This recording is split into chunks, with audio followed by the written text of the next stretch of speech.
Hi, my name is Nick Hiratsuka, and I'm the director of The Knock.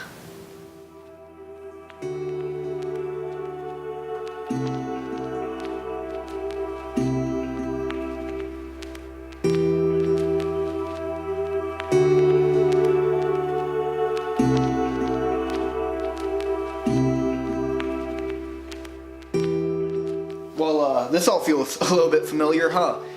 It's been about 6 months, roughly, since we did the behind the scenes for Life's Overwhelming Variety of Emotions, also known as Love. So why watch this one? I mean, has my directing style changed? No, it's pretty much the same. My process on filmmaking changed? No, it's pretty much the same, so why do another behind the scenes, especially one like this? Well, there are two main reasons why. So one of the main differences being time, the amount of time it took to make each film. Love took about 4 months, give or take a little bit, where this film took between a year and you could make an argument for 2.5 years. We'll get into that later though. And the second reason is because while I really loved the behind the scenes for Love, it was a lot of just me talking to the camera, you guys. It would be like me talking for 10 minutes explaining this, then you get 5 minutes of, set stuff, and then another 10 minutes of me talking, and then another 8 minutes of, the camera rolling on set. It was just a lot of me talking, which it worked because Love was a very personal film in regards to who I am as a person. But I wanted to definitely do something different for this film. With the behind the scenes of The Knock, I really wanted it to show the collaboration side of filmmaking. Because I'm a huge believer in the saying, this is our film, not my film. Because I wanted to show everybody's point of view who worked on The Knock, not just my own. Because, yes, while of course I had a big role in it, it takes an army, it takes a village to really make a film. And I wanted to give them that kind of respect by showing what their process is like, as well as my own. So yes, while there's going to be some of me talking in this behind the scenes to you guys, of course, there's going to be a lot more in this behind the scenes. Like some behind the scenes of all the meetings that we had in pre-production, production, and post. Because there were a lot of different departments doing a lot of different things along the same time to work on this film, which was really cool. So there'll be some footage of all that. There are also going to be interviews with the cast and the crew of The Knock to show what it was like for them to work on this film. And of course there'll be clips from set, and the bloopers are lumped in this as well. Instead of making it its own separate thing, I just combined it, and that'll be closer to the end if you want to skip over to that. And then I'm also going to be discussing how The Knock was this close to not being made. But we'll get to that in a little bit. Without further ado, I present the behind the scenes for The Knock. And action.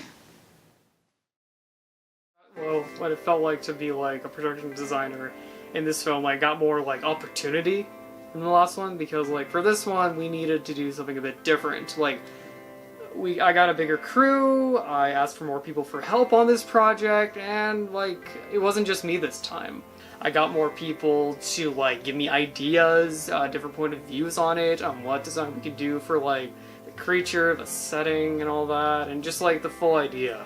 When it came to Love, it was way different, because like for Love, I just had to do little things. I had to sketch something, I had to make sure like the room, the pattern that the director wanted to basically sync for his idea, so I had to like find some things that made like that to match like either the room or the characters, depending on the color theme we're going up. However, this one's a bit different because like it had a darker tone, and we had more props, we had more people, I got more opportunity to just like do like what we can do for like special effects, kind of like with gore and the knife. And I thought like, wow, this is 10 times better. I get to do something with like more different materials, like fake blood, like customize something that I usually do when it comes to props, like this one for instance. Like when it came to the knife, I thought like, well, I gotta make this look like real, and when people saw like, oh, that looks real, like, is that a real knife? No, it's a fake one. And I thought like, alright, cool, I'm doing something right for once. For like the creature, oh man, like we had a total group to help us like put together what should the creature look like. We had to change it a few times for the actual creature. It was originally to be this, but we had to change it, and I thought it was a better idea.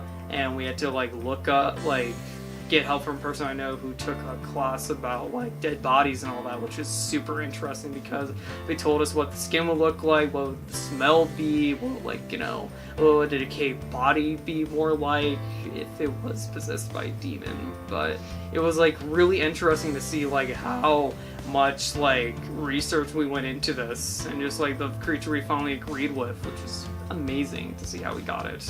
I think that's a good mindset to have, because that's kind of what we're going for with this, is kind of the idea of the creature before we ever see it.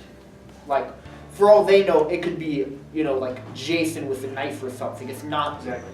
That's kind of what I want the surprise to be when they finally see the creature. It's totally not like anything they would have expected. Yeah. There's definitely going to be the part where, I don't know the script, and I don't want to go change it because it's not my job. But does the person who is in the batshit crazy, does she like put herself in a moment where she dies, or he or she? She unintentionally lets the monster into the house.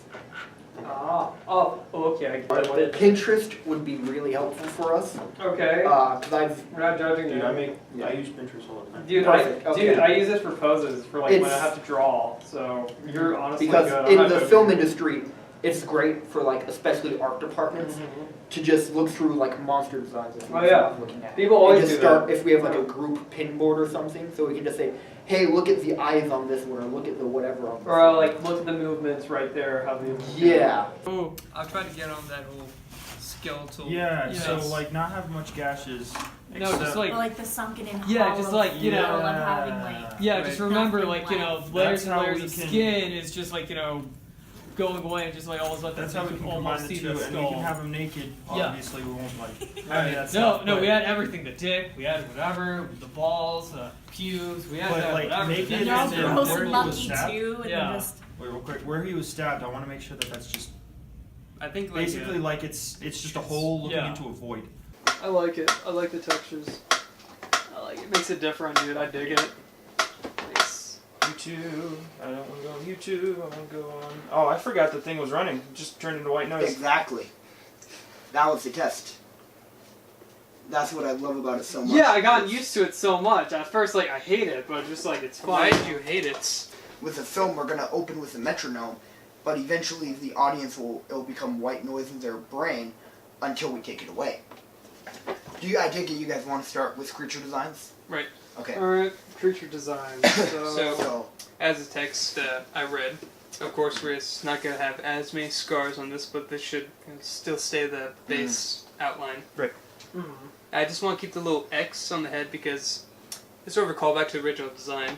Let me. Yeah, that makes sense. Where That's is cool. it? I was just thinking that like, if we had a bunch of scars all over the body, then this one would be blend less- in. Yeah. Yeah. I get that. And the attention would be drawn to that. And as what, like, you weren't here for that part. See, this was but- the original design, and as each variation just kept going on, the X just sort of got smaller and smaller, and here we are. That's fine, what, that's perfectly fine. That's what Zero kind of said. Basically, about like the body type of the blood and all that, and the gashes. I'm actually glad I got called out on that. Yeah. Like, so I thought about this the other day, and I was like, so wait, what if the literal gash in his heart is the window into his, oh my god! And so I was thinking, what if it was like just a perfect, like just may I? Yeah, go for it. I mean, Just it's a perfect, to the where it's like just a perfect teardrop shape where the knife stabbed, and the edges of it were perfect, and then it was just kind of, it was super dark in there, and then light on the outside, like almost white. Like, for example, you know that picture that's why I saved the picture of the girl in the water with Right. the face gone. That's kind of how I was envisioning that to be, because Oh, I see.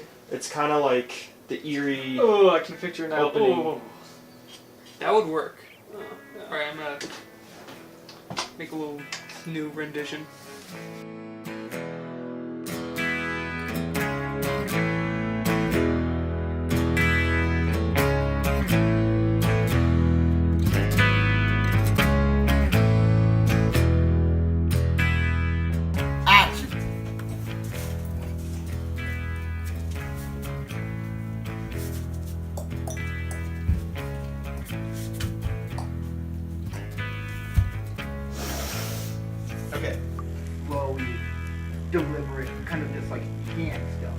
you building him claws? Nails.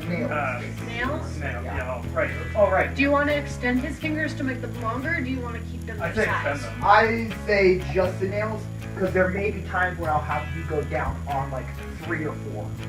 Yeah, so you'll want And to I be able want to you'll have to apply some pressure. And I feel if we extend it, I'd be too afraid of breaking mishaps them. and- Yeah. In fact, go down on all 4, please.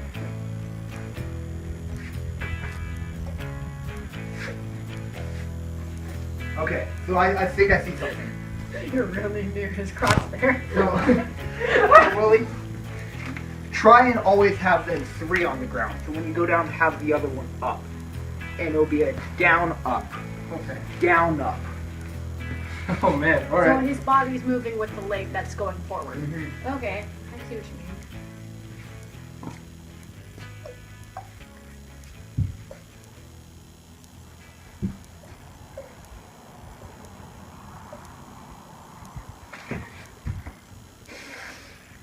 Nevermore. I'm digging it. I'm digging it. 3, 2, 1, action.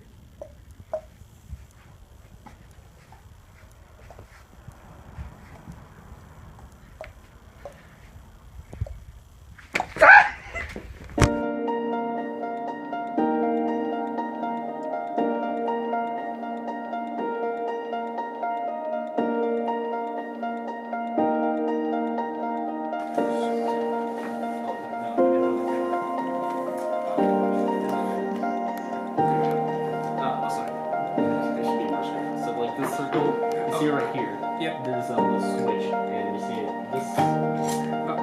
Yeah. So like you. Hey everybody, it's Jack. I'm a makeup artist. This is Gio. We're a part of the art department. He's actually the leader of the art department. Hey there. And we're doing vlogs Yeah. because it would be really fun to get background of like what's been happening, what we're doing. Basically, And- how are you guys feeling? Yeah. Basically, what we're working on right now. This is day 1 of set of the Knock. The first part of filming. We're Yeah. all really excited. All right, we're gonna take you around. Yeah, this is actually my second time doing this, so it's yeah. And Jack. That's the same kind of bullshit I would make up. Here's Nick, the director. How you doing, bud? Good, good. Are you excited? Oh yeah, I've been excited the past couple days just getting this ready. And now that we're here, I'm still kind of taking it in. Yeah, the registering of it all. Yeah. I know the gist, then I can put Those are emotion two into it. beautiful If I'm too actors. focused, But we can't really do a good. Hello. She's hot. Focus on what you're doing. Here's our filming area. Here is Hey, the here. Oh, this is Paradox. Ah. our cameraman. Beautiful, beautiful. Hello. Oh, bud, how you doing? Hey, good. I'm doing great. Excited? Hello. Yeah, how's it going? Oh my God, I'm pumped. There is Go through it. another child, but Willie, he has stay there, disappeared. stay there. Look at the So, lighting like under him. somewhere over there. Oh yeah, Some, he he's, just some, goes he's somewhere, Alright. honestly. Contrast and shadows. Just realize that. Yeah, it is, right? Oh yeah. Don't try to paint me like the bad guy. You're the one fucking shooting. exactly like Tom. What should I do? Like, should I have an accent? What the hell? Are you excited for filming? Oh, you know.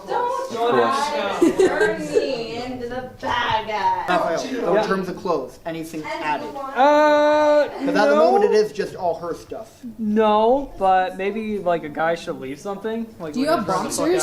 You still fucking Do you have boxers? You still Just blame put me, boxers even on though the I've done And nothing I assume wrong. that would have been one of the first things he went to grab though, just so there's something covered. True. Maybe- Maybe I'm butt. gonna try it. You took it to 11 and try you it, take it to a 5. So I'm gonna try. We have actual other shoes. You don't have to take off my yours. shoe. Proof saying that he's not. Exactly, that's his shoe. Oh, yeah, you're right. I know my lines. Oh my god! Oh my god! Where they're standing, I think they want more. Reset for the top, please. Alright, stand by. Audio rolling? Video rolling. Alright, Jerry. The Knock, scene 1, take 5.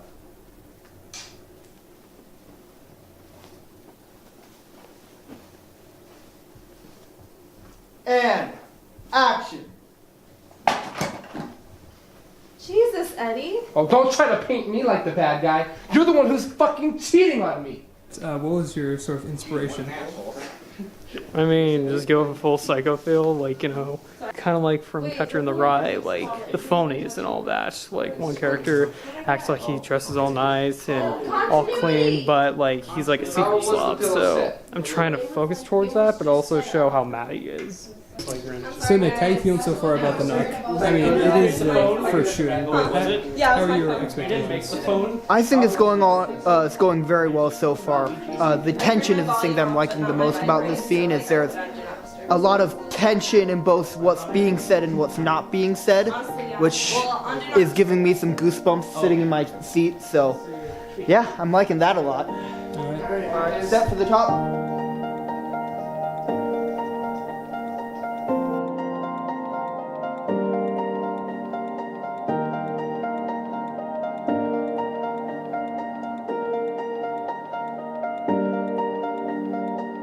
Audio rolling. Video rolling. Jerry. The Knock, scene 1, roll 3, take 3.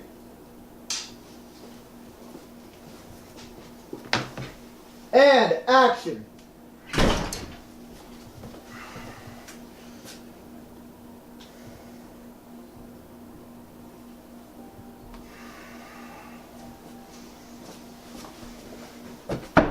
Right now we're about to do the stunt scene, the very first stunt scene. So that's a part of what's gonna happen. And yeah, it's gonna be in here, and it's really cool. I'm super excited about seeing it because I think we probably gonna sit over here? Probably. Okay. But yeah, it's gonna be awesome.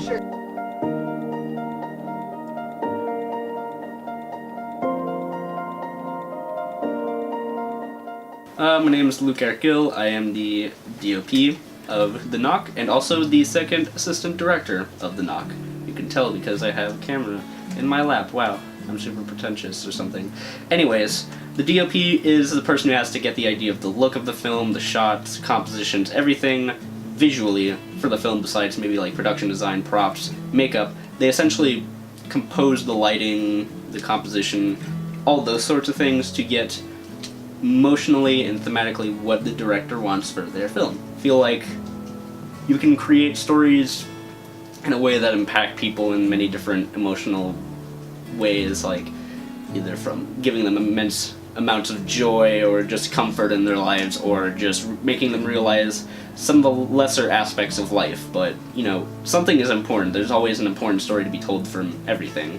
So the DOP will first, with storyboard meetings, which are probably the most extensive and longest of the sort, you gotta plan out each shot, or not necessarily plan it, but at least sketch it. Get the idea of what you want to get.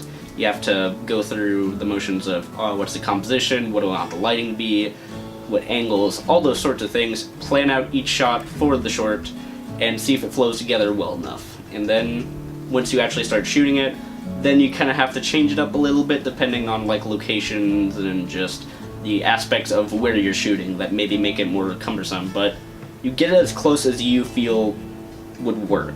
Because I want it to be a subtle thing that we don't truly reveal until the end. Oh, okay, so like if you not notice, particularly yeah, obvious. Yeah. If you notice, all of scene 1 takes place in this side of the house. The rest of the film, for the majority, takes place in this side of the house. Okay. Oh yeah, okay. So it's not until, like, near the end, when the main characters go into this side of the house, that you start getting the bigger picture and realizing, is that the same house? No, it couldn't. Is it? Anyways, but yeah, like that's what I was thinking would work for that moment. Now, like, when it goes into the rest of the scene, it's mostly, like, in wides, because I feel like it's almost,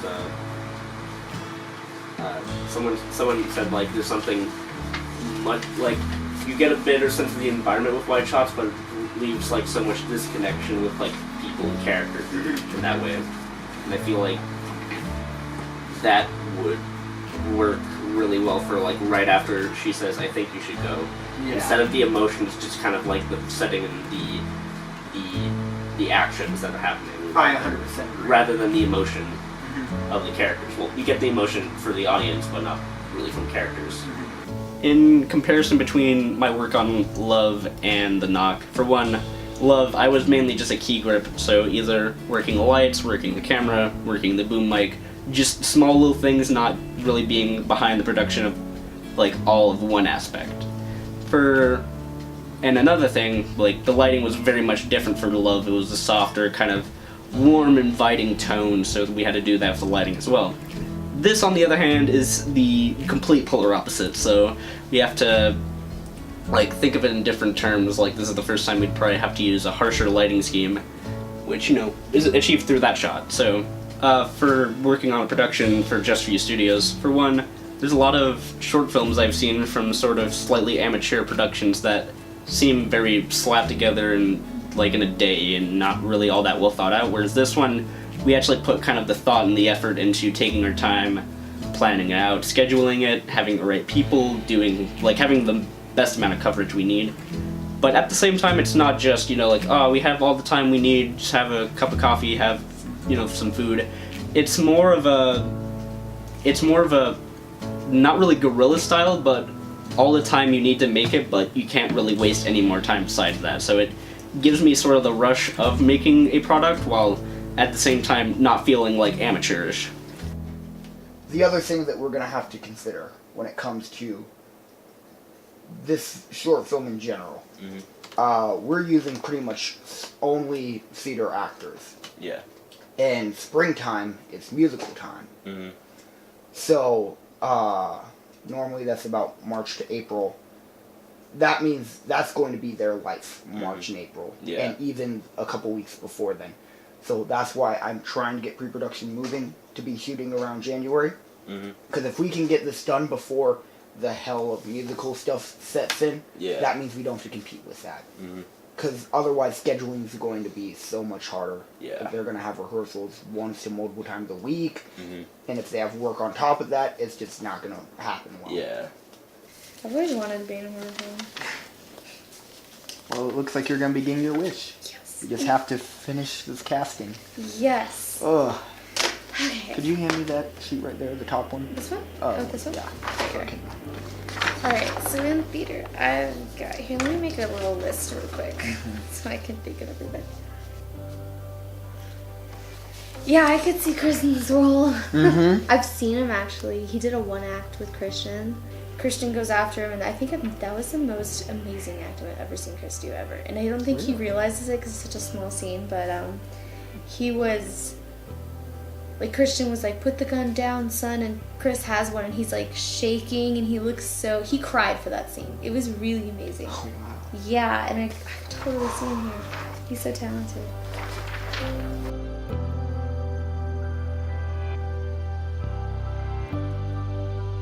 I'm not crazy. I never have been. My parents just keep me in here because it makes them feel like they've done a better job at raising me. And what about Aaron? Who? Aaron, your boyfriend. What about him? What happened with him?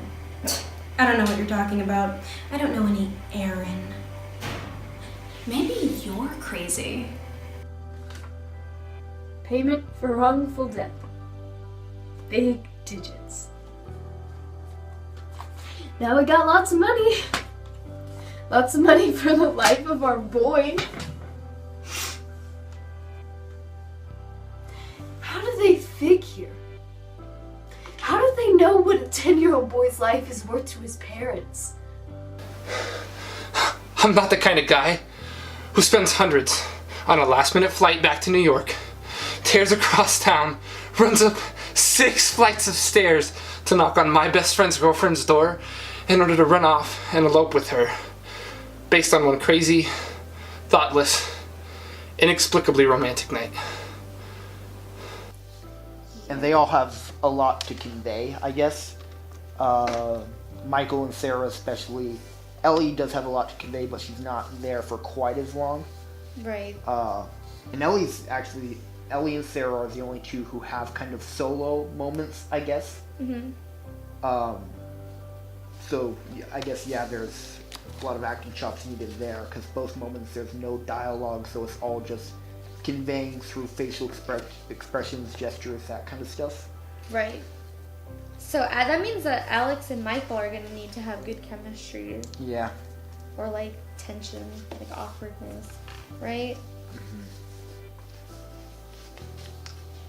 Really, I'd say the whole cast. There needs to be, which is the main reason I want to do a table read. It's more of a breaking the ice kind of a thing. And then I go through the script and we go scene by scene and I can explain things and that kind of stuff. But the table read I think was really good on the last film, so I definitely think it's worth doing again. So then, Dylan, okay. Who invited the kid on? So this has kind of two point of views here. Tyler's point of view basically is him just being sarcastic older brother, giving his younger sister a hard time. But this is actually something that kind of annoys Ellie, because a whole theme of her character is that everyone kind of just refers to her as a kid, because she's the youngest person in every scenario she's ever in. In her family, she's the youngest. In her friend group, she's the youngest. In her grade level, she's the youngest. So this kind of thing that's been annoying her whole life. So kind of her story arc is her trying to prove that she's not a little kid, which kind of results in her demise. Thanks. Okay. Evan's life story. So, Alex setting down the Ouija board is kind of addressing the classic horror symbol. And then Michael throwing it away is calling out that horror symbol. And just kind of in a very meta way of, yeah, let's use common sense for a minute here and not using a Ouija board in a house we've never been to before. You're like, so woke. Like this is about to be a horror movie, but we're not going to start it off like the most cheesy. Yeah. Michael, Ben, Sarah, Ellie, Tyler, and Alex are on the couch staring at the TV. Alex and Tyler are cuddling together. Again, you guys can do whatever you want to do. I don't really care as long as it looks kind of like you guys are not on opposite sides. That is so me, Dylan. Yeah, Dylan's sitting on the floor and you just kind of kicked him off. But the point of that is that you guys are more concerned with each other than the movie. You guys are basically ignoring what's on the screen. Michael's on the exact opposite side of the couch, trying to watch the movie, but he keeps being distracted by whatever they're doing. So if you guys are doing coupley stuff, he just kind of looks over and goes, it's kind of, it's basically your mood just keeps on going down, and it's like so Ellie and Ben are subtly flirting with one another. It's just very kind of minor stuff there. But again, the main point is that you guys aren't watching the movie. You're more concerned with each other. And then the reason for that is because Sarah is sitting literally right between them, actually watching the movie. Which, she is the only person in the group who's really watching the movie in the scene. Everyone else, you guys have your own little mini thing that you guys are doing.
Dylan over there on light, Marco doing art department stuff, cleaning the windows, doing great there. Struggle.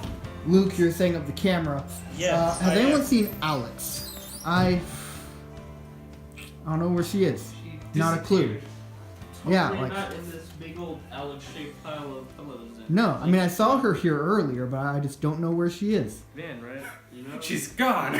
Okay.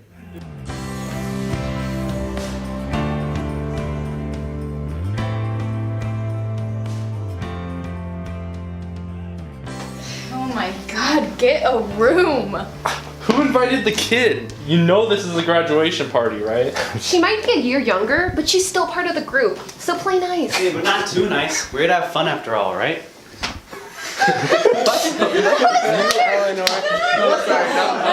Play nice. But not too nice. We're here to have fun after all, right? Start your entrance a little bit sooner. Sooner? Okay. So play nice. But not too nice. We're here to have fun after all, right? Yeah! So play nice. But not too nice. We're here to have fun, right?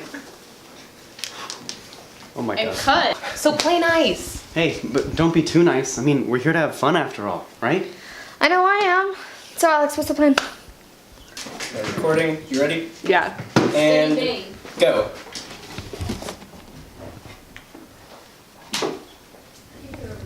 Then there's gonna be someone there, and that's why I do the pan. Oh, okay. Okay, so like... So look Do I just, around like- the room. As soon as you put it down, look Okay. pan around. Okay. 2, 1. A spirit board? Yeah. Hey, can I see that for a second? Sure. What are you... Michael, It's squeezing.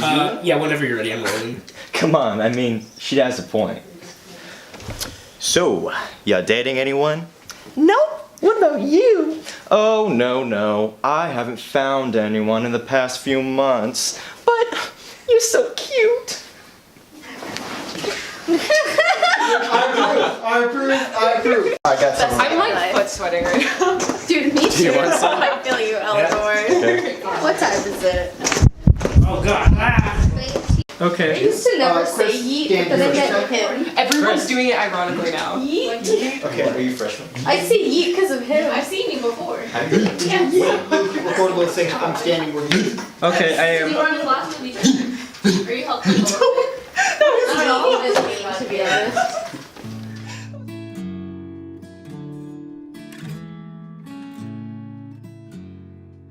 My name is what? My name is Jack Brooks. I'm 18. I'm an artist, and I do a bunch of different shit.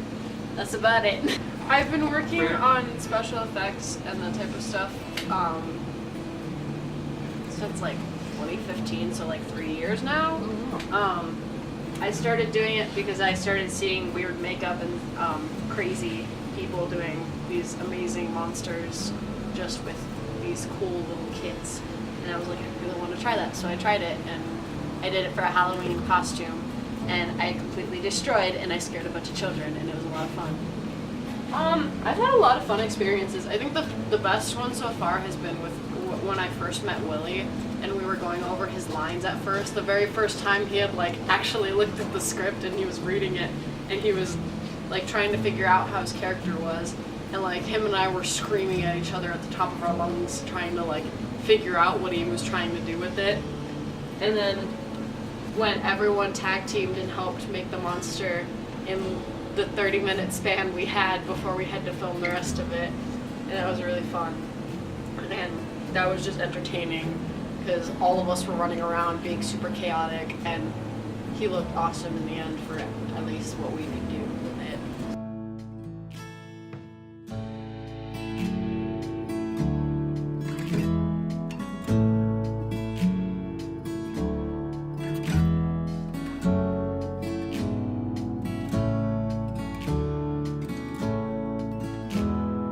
Try to get some that has nice so that I can post some of them without really playing. This is what happens when you do great cuts over super cuts. What happens when you let Christian have the See, look at all that definition in her face right there, all of it. You can see it all, every little pixel of it, just all of it, all the definition in the world. Take it over to the TV, not retina. Oh yeah, it's one solid color of black, no tone, no definition. How did it take all of that and decide, you know what, let's call that one shade of black? So I just updated all my Adobe apps today, and oh my god, labeling is a godsend. To be able to color coordinate every little bit of audio, and then I can do the same with video. Ah, it's so great. So for this film, The Knock, sound is really key. This is the first film where we're really kind of getting more serious with sound and visuals. Those are the driving forces of this film. So with that, sound we're just going hard on, and I'm right now recording some Foley, so let me walk you guys through part of the process for that. So the part of the sound editing I'm working on now is the Foley work, and then some little things like ambiance. I can kind of play this right here if you want to listen.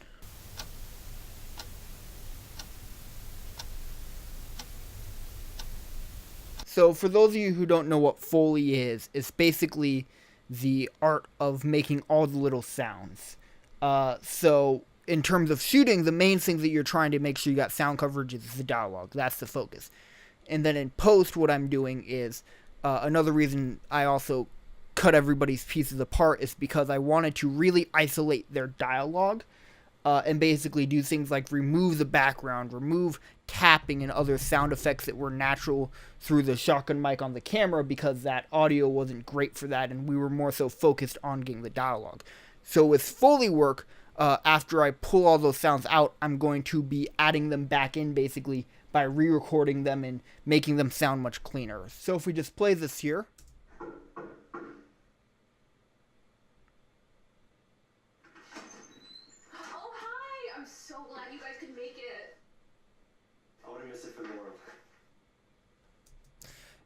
You can see the green text is basically all the sound effects that I'm going to go back into that room and basically just re-record with the mic right up against that sound, and then I can mix the volume and make sure it sounds natural, but everything then will sound much cleaner and crisper, because otherwise those sounds would either be very muffled or come with the annoying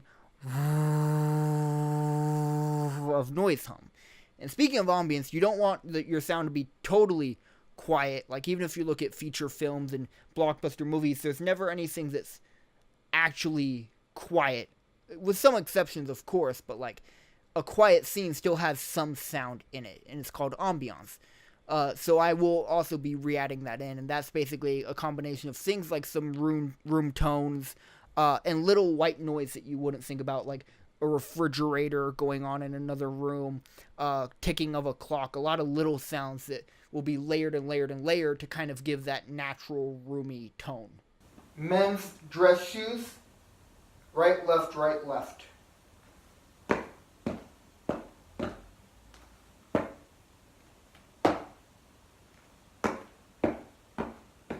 The Knock fabric ruffle, take 4.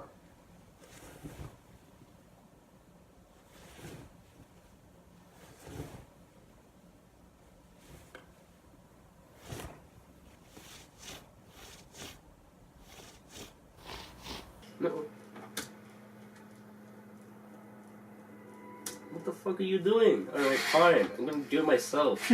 Prick. God. Welcome to the editing room. This can't be real. I mean, like, we're definitely gonna have to, like, bring that down, like, fucking so much, but, yeah. So... is it... This can't be real. This can't okay, yeah. be happening. That was actually really... Wait a second, can we duplicate that, what just happened? Can we do that again? I don't know. Matt, I'd love for that cut to nothing and you just hear. And then we have something slowly build up again.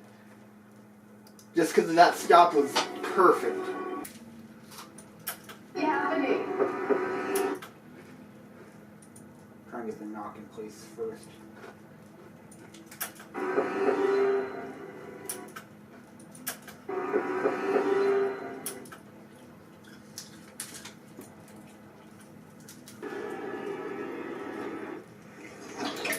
No, like, a bit too soon. Yeah.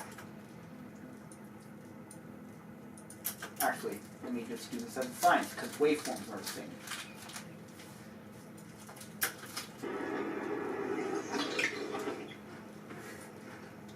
I dig it. My name is Christian Cooper. My name is William Sadell. Well, I'm Eleanor. My name is Dylan. My name's Chris Musicant. I am 18 years old. I am a male. Chris Musicant. I enjoy acting primarily because it serves as an escape for like a lot of people. It's not primarily escape, like it's not like I'm having some giant emotional turmoil and it's the only way I get things out. But it's very interesting to take on a new experience from the role of someone else who's not you, with varying character traits from you, and to kind of observe like why people are the way they are in a sort of way. I like becoming someone else and like having that like envelop you for a moment, you know what I'm saying? It's really like an in the moment kind of thing. Acting, being someone else. Because sometimes my life gets boring. I'm just like acting like an old man, an old woman. It's fun. I fell in love with acting when I was a kid, man. Like, I used to stand up on the edge of the couch, get all shot up and fall down on the couch, you know. I was about 4 or 5 years old and I was doing that all the time. And my parents told me that when I got into middle school, I had to try drama. I was like, okay, I guess I'll try it out. And in 7th grade drama, we didn't do a whole lot. It was kind of more learning a little bit about what the whole theater thing is, not about, you know, how to do it or any of that, but we learned a lot about that, and then I followed through with it because I liked it enough. And my 8th grade year, I finally did my first show, which was Fairy Tale Police Detectives at Tortolita Middle School, and I was a Brooklyn pig, believe it or not. And after performing live in front of an audience, I fell in love with the feeling. All the feedback that you get from an audience, I fell in love with theater because it's live, you know, and you gotta stay in character while you're on stage, and then you feel the energy back from the audience, and it was one of the most thrilling experiences I've ever had. Well, for me, acting is something where I can take a character and like make it my own, and like I get to escape reality really and kind of just like become this new person that people get interested in, and it's pretty cool. I mean, it was definitely a lot more than just staying behind the camera, and so I think it added another dimension to it, and it allowed for me to take more out of it than just staying behind the camera. I would say that the Knock has been a pretty eye-opening experience, mainly because of the fact that my knowledge from theater is in the tech portion as well, and I understand building a set and going through all the motions of that. But the addition of a lot of technology in filmmaking is a lot different for me, and it's very exciting to kind of see it all being framed up and then put together, and that's kind of what appeals to me, because understanding the magic behind everything is a lot more interesting to me than being a part of it. The Knock, a lot of shots, a lot of time, but like I feel it's gonna be all worth it once you see it. It's like, wow, I remember that shot. That sucked, but it works. I just think it's really organized and like professional, you know what I'm saying? It really surprised me how much like when people get together they can do, you know what I'm saying? It was pretty fun. It's the first time I've actually done a film, so it was new to me, especially since I'm used to stage acting, but it was really fun. Like, the people I got to work with was nice. And the different scenes and the storyline too. The Knock is very interesting too. Well, The Knock.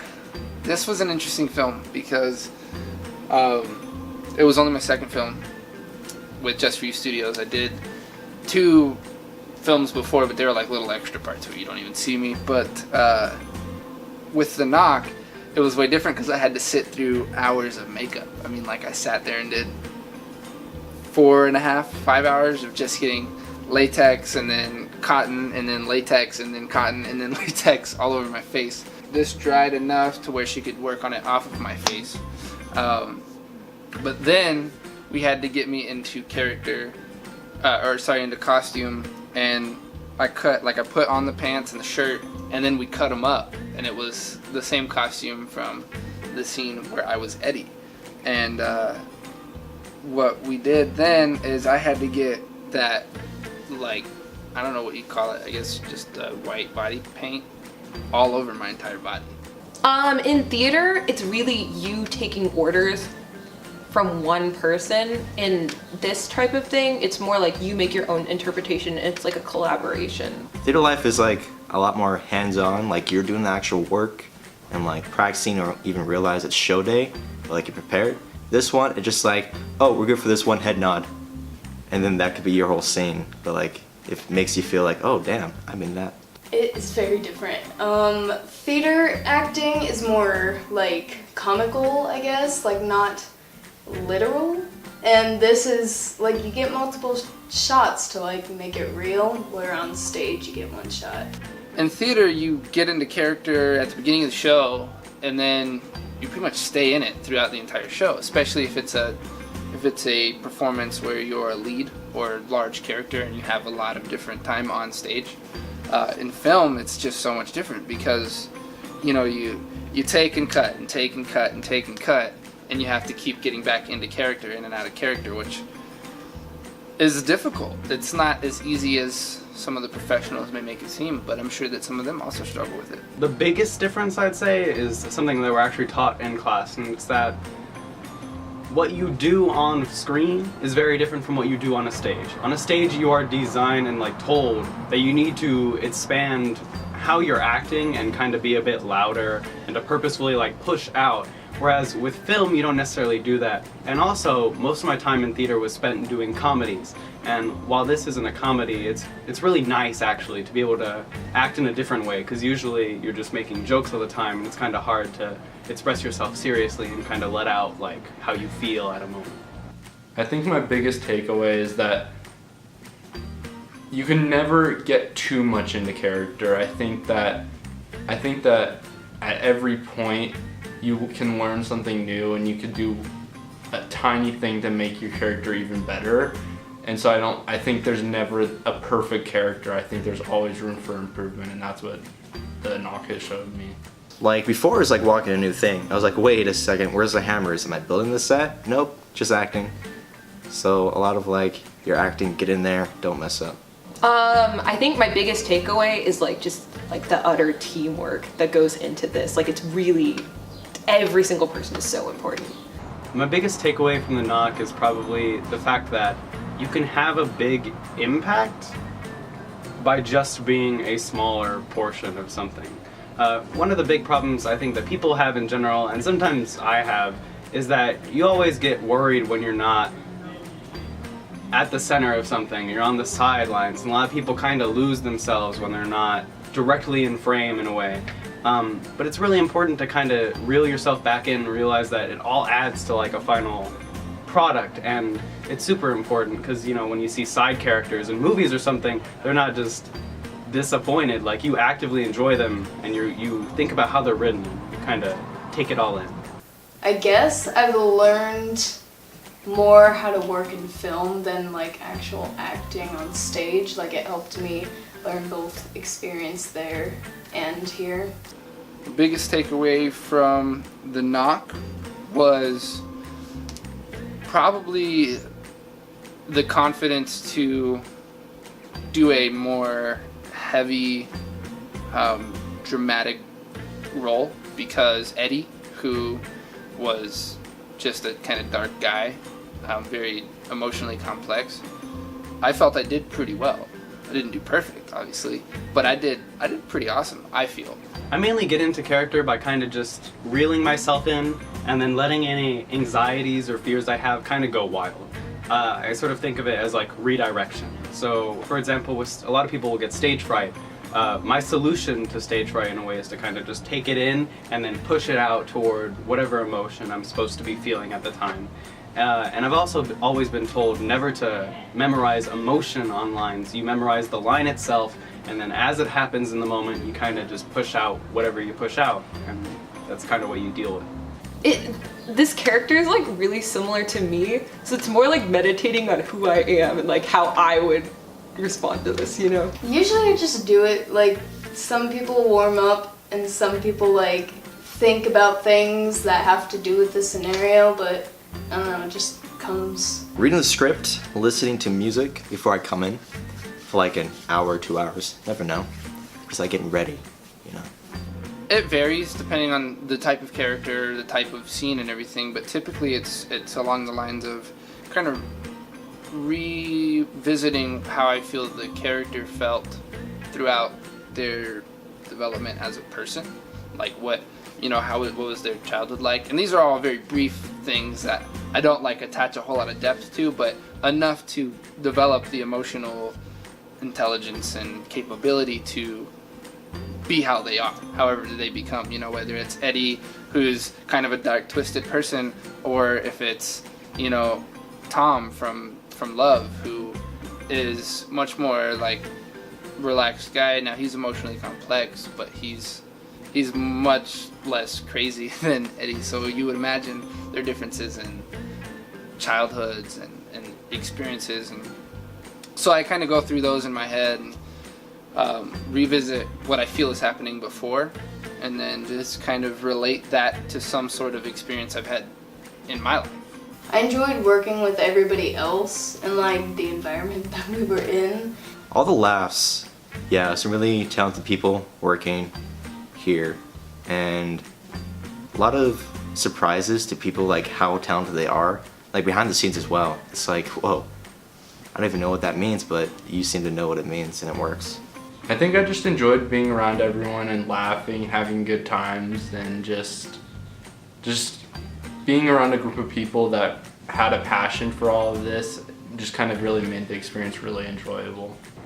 I probably most enjoyed talking about the scenes that we were in and kind of just like feeling how everyone else felt at the same moment, because it's really interesting to talk to people and see how they felt in comparison to your emotions about like certain scenes. And it's something that happens in normal theater as well. You'll just be working with someone and then after they'll be like, oh, that was terrible. And you'll be like, what? That was great. I loved what you did here. And it's so interesting to see those perspectives. And also working with Willie is like the best thing ever. My favorite thing about being on set for the Knock, as well as any film is just hanging out with everybody. I'm a people person. I like to be around. I like to make people laugh and feel inspired. I like to hear about other people and their experiences with not only that film but their whole life. I'm a people person. So really it's just being around the people. I love it, and I love the excitement of working on a project like this, because you have a vision and you got to realize it through, and I think that's really cool. I enjoyed like how professional the atmosphere was. Like I really, it was such an inspiration. Like that one person would be like working towards this their whole life, and I don't know, that's how I want to live my life, you know? My character is Anna. She is mid-20s, and she cheated on her husband because she felt neglected by him, and he's a little bit emotionally abusive, and sometimes he'll get a little physical, a little too close for comfort with that type of thing. And yeah, so she's basically just had enough at this point, and she's gotten to the point where she's given up on their marriage completely because he obviously already has. And yeah, she hates his poetry. It sucks. The Knock. Scene 1, take 2.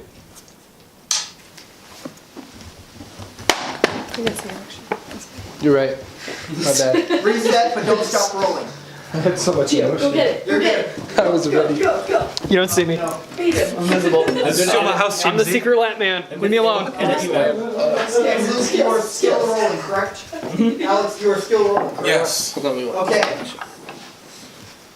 And action. Jesus, Eddie! Oh, don't try to paint me like the bad guy. You're the one who's fucking cheating on me. Do you know why? Do you want to know? You stopped caring about me months ago. Oh my god.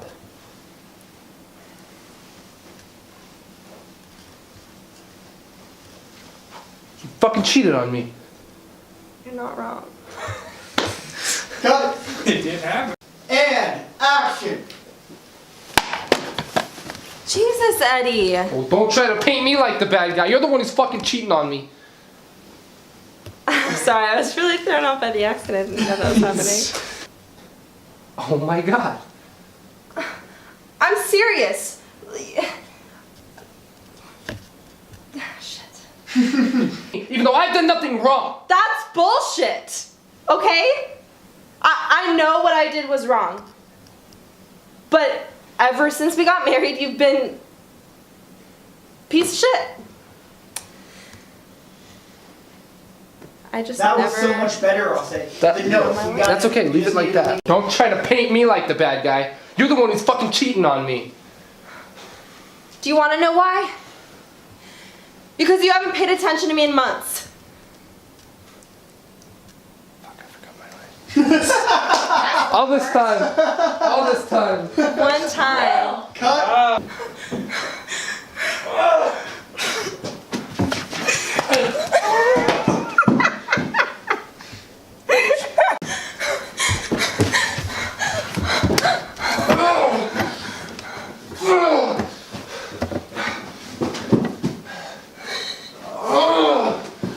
Where did you go?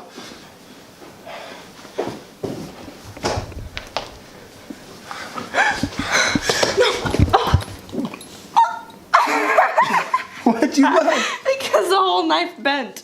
That was perfect.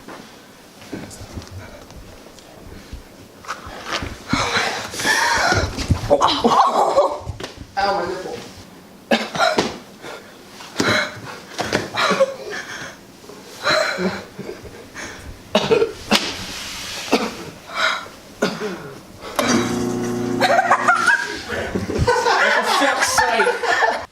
Should go inside.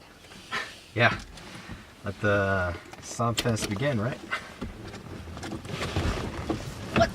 Locked. That doesn't matter. I think that's still a good take. No, it's still a good take.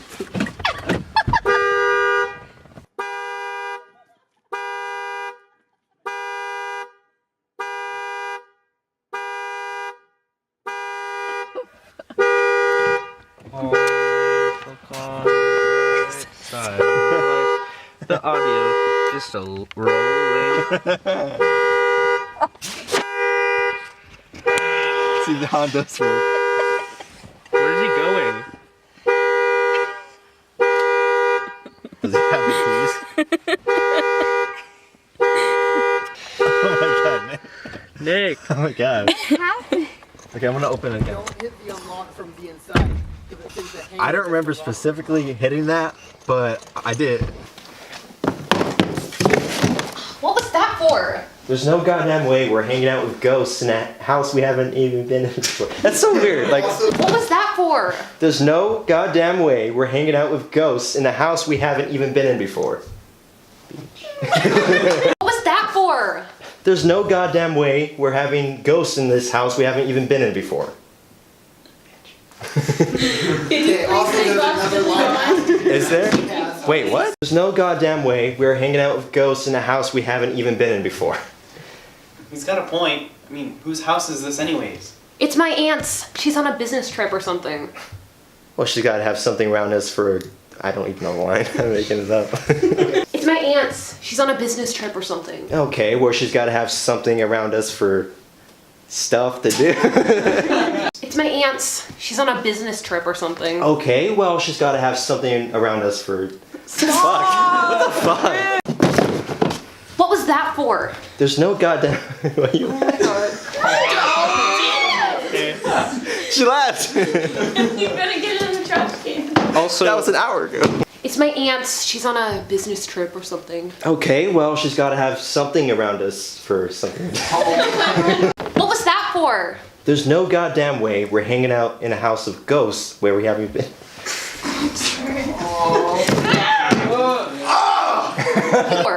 There's no goddamn way we're hanging out with ghosts in a house we haven't even been in before. Oh, good. I had it!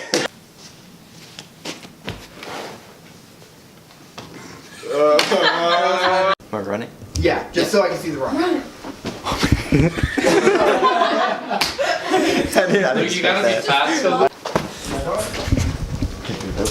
What's... Oh shit. What's poppin'?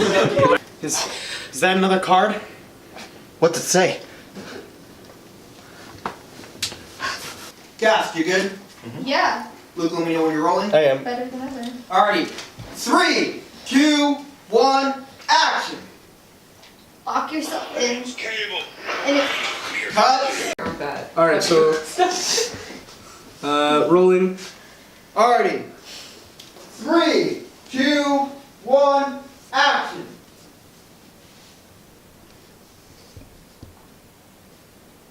Oh shit, am I supposed to say something? Oh, what? Can't dial, blah blah. Ah! Cut it out? You think this is a stupid prank? My boyfriend is dead. Tyler is dead.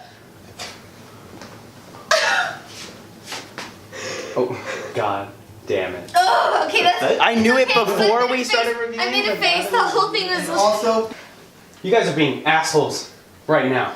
Complete fucking assholes. Ben, this isn't a joke. I'm leaving. Ben, please don't go. You saw the note. You saw Tyler. The phone's working again.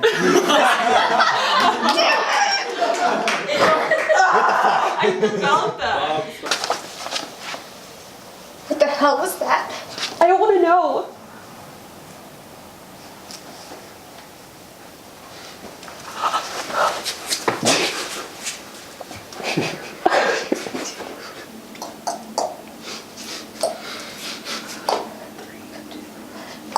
Holy shit! Run!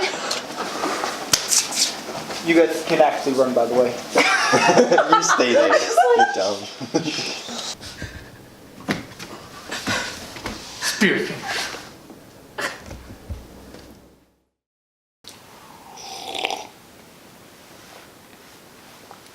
It's interesting how the amount of coffee I drink has gone up since getting a Keurig. So as I mentioned earlier in the behind the scenes, there was a case to be made for this film being in production for much longer than a year. And that's because the original draft of the script for The Knock was written in September 2015. Yeah, that's a while ago. See, the original draft of Love was written in about a day, and so was the original draft of The Knock. The Knock I wrote pretty much, I outlined the entire film, what I wanted it to be beforehand, but I did the heavy chunk of the writing one night in September 2015 from about 3 p.m. in the afternoon until 3 or 4 a.m. the following night/morning, depending on how you look at it. And Chris Clark was actually a big help with that original draft of the script because he was the one who kind of had me write it. I was a part of a group that he pitched the idea of just making a film to, and he asked everybody to write a script. So I wrote my script that night and basically turned it into him that next morning, which I was the only person who did that. So he helped me iron out a lot of the details because that script was not great, if I'm being honest. It had a lot of problems, both structurally, grammatically, just overall, it was not a very clean and concise script because that was the first script I'd ever written in script format. And in fact, it was the first script where I'd really put a focus in the actual way I told the story, if that makes sense. It wasn't just me writing for the sake of writing. I put a lot of thought into the characters in the story and what I wanted to happen. But Chris helped me iron out a lot of the details there. And we're gonna do some rewrites and actually make the film. In fact, we had a whole crew listed out who was gonna work on the film. We just had to do some rewrites on it. But those rewrites ended up just getting pushed back and pushed back and pushed back to the point where the film was kind of forgotten. In fact, those rewrites were where the idea of the metronome began because Zach, who was one of my creative partners back then, kind of pitched the idea of a name change. Instead of calling it The Knock, calling it the metronome. In all honesty, he didn't supply a great reason for that change, but it made me kind of think about, well, what purpose could a metronome play in the film? And then that started whirling around in my mind during the more recent rewrites of the script, and that's when I came up with the symbolism of it being all about rhythm, because the metronome is all about keeping a steady rhythm, which is similar to life. It doesn't matter what you do, life is going to continue to go on. A day is always going to last 24 hours, an hour is going to always last 60 minutes. It's not like you can say, you know what, I want today to only be 13 hours, and boom, it will be like that. Life is just going to keep on chugging along, which was kind of the theme of the film, was that life is going to change regardless of what you do. So you can either accept that change or let it consume you. And then about October of 2016, Chris and I decided to pick up the film again and start work on it. And that was very short-lived because November 2016, I got the inspiration for Love.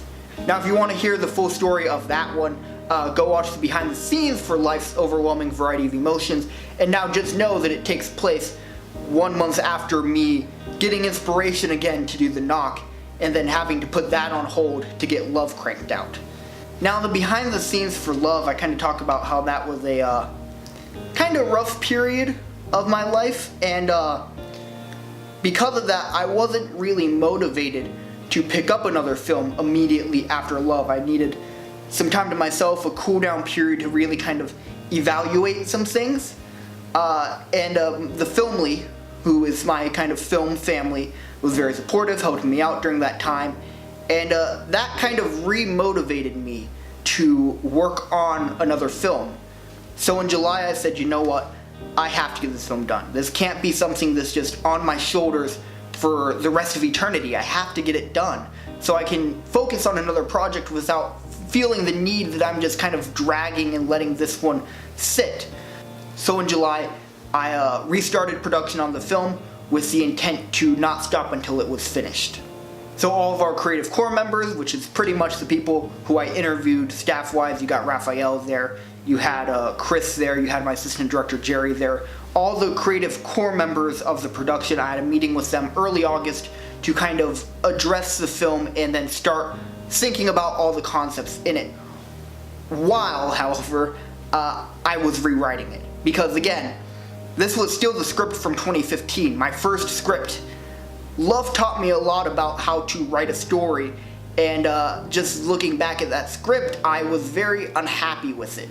So I knew that I had to do major rewrites on it before we could actually move ahead on production, but I still needed to have that meeting with all of our core members so that we could get the ball rolling on something.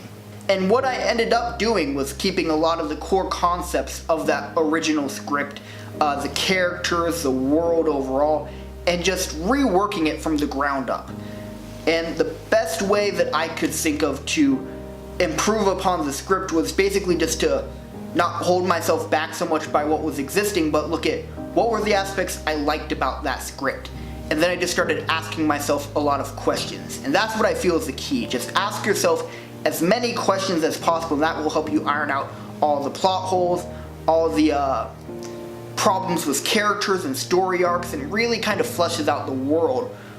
Now, if you thought the script was the only trouble I was talking about on why the film was this close to not being made, we still have to get into casting, which was a nightmare. It was rough for Love, mainly because we had a very specific timetable to get the film done in which, but this film, the main hurdle was still time, but in a much different way. Love had 2 leads, whereas this film had 6. Now, I'd done a lot of work on my own for casting this film. We had Facebook ads going, it was a job listing. I had sent emails out to all the local universities and community colleges. So I brought in Emily, who I had already planned to have play Sarah, also serve as our casting director, because she had a lot of experience in that realm, which now we're talking about November-ish. So around November, I brought her on to help me cast the rest of the film. And she actually got the film 2 actors, Christian Cooper, who would later play Ben in the actual version of the film, and Stormy. But with the addition of 2 actors, we lost one in Chris. Chris, due to personal reasons, was unable to do the film, which was a huge strain because by that point we had just kind of started to fall behind schedule. This was about December now. So working with Emily some more, we were able to get a replacement for Chris, but when we did so, Stormy left. Again, due to more personal reasons that I will not disclose in this. So, after a long time, we're talking like maybe February now, we were able to get a replacement for Stormy, and Chris came back to play Michael. And the whole roster of who was playing who really kind of shifted around because of when we were looking to shoot. We blocked out basically a solid week where we were going to be shooting every single day of that week, which was crazy. I think the first day I worked a 20-hour workday, but after that week, we still had more stuff to shoot. And it was in that perfect area of where it's considered not a whole lot left, but still enough to raise some concern about when are we going to have the time to shoot it, which is when Red for Ed happened. For those of you who are not aware, I'm not going to use this platform to inform you guys. You can research that on your own. But basically, all the actors we had in this film were in high school while Red for Ed was happening. So school was canceled for about a week. which gave us about a week to finish shooting the film. And that is the very, very, very stressful story of how The Knock was on multiple occasions this close to not being made. Thank you guys so much for watching the behind the scenes of The Knock. I hope you got something out of it, whether that was information on how the film was made or at least some laughs during the bloopers. But regardless of what it is, please give this a like and share this with your friends. If you enjoyed it, hopefully they will as well. And also, if for some odd reason you have not seen The Knock and you decided to watch the behind the scenes first, because I know there are actually a lot of people who did that for love, make sure you go watch The Knock. It's a good film, not for everybody, but if you're into horror, it's definitely your cup of tea. So thank you guys for watching, and hopefully we will see you guys on the next short film. Maybe I'll still be in a suit, in this chair, in this room, drinking coffee, talking about said film, but I guess only time will tell. And quote the Raven, nevermore. Thank you guys. Oh, forgot my coffee again.